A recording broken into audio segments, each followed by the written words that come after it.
السلام علیکم دوستو، کیا حال چال ہے؟ خیر خیریت، ٹھیک ہو، راضی ہو؟ ہاں جی 85 جناب 385 ٹریکٹر لش کنڈیشن 0 میٹر وی ماڈل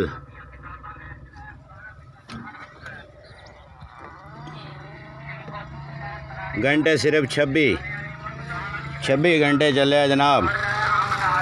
ادھی ٹرالی مٹی دی لوڈ پہلا چکر، کیونکہ یہ 26 گھنٹے انہوں کا کہنا ہے کہ اسی ہلاں تے چلائیں، رننگ پوری کیتی تو ہون آنے ہیں دے اصل کارنامے تے. 0 میٹر ٹرالی پہلا ہی چکر، اصل کارنامے تے اتنا خرچہ کر کے نے کیتا کی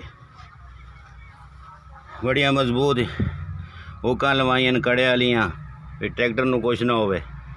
اے ویکھو، اے جناب دراصل جڑا مقصد سی وکھان دا، ایکسل ٹوٹا پیا وڈا، ہانڈی ٹوٹ گئی ہے،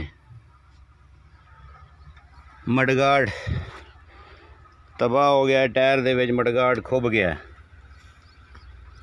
اے کچھ کیتا اس ملت دے شیر نے دوستاں نو وکھان واسطے. میں کہ تھوڑی جی ویڈیو ہو جاوے. 20 ماڈل 26 گھنٹے صرف. اے آیا پیا شیر دا سارا کچھ باہر، تسلی نال ویکھو دوستو. 26 گھنٹے ہلے تے ٹائر ہی زمین تے بھی نہیں رگڑی جے بیچارے. سیٹاں دے شاپر بھی اس طرح کھڑے نے، برے حالات نے. اتنا کچھ پیسہ لا کے بھی مالک ہون ایسے امید تے بیٹھا ہے بھی ہن کی کریے. کمپنی والے پتہ نہیں کدوں گل سنن نہ سنن، ہن انہاں دی مرضی دی گل ہے.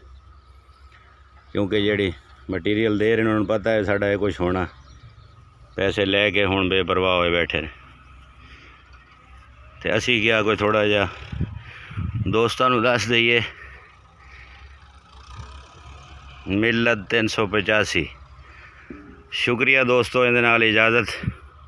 میں کہ ذرا دوستاں دی رہنمائی کراں بھی کوشش کرو اندے تو ہن پرہیز کرو. یہ پلے ہن کچھ بھی نہیں آ رہا، یہ پیسے ضائع کرن والی گل ہے جناب. ٹھیک ہو گیا دوستو، مہربانی.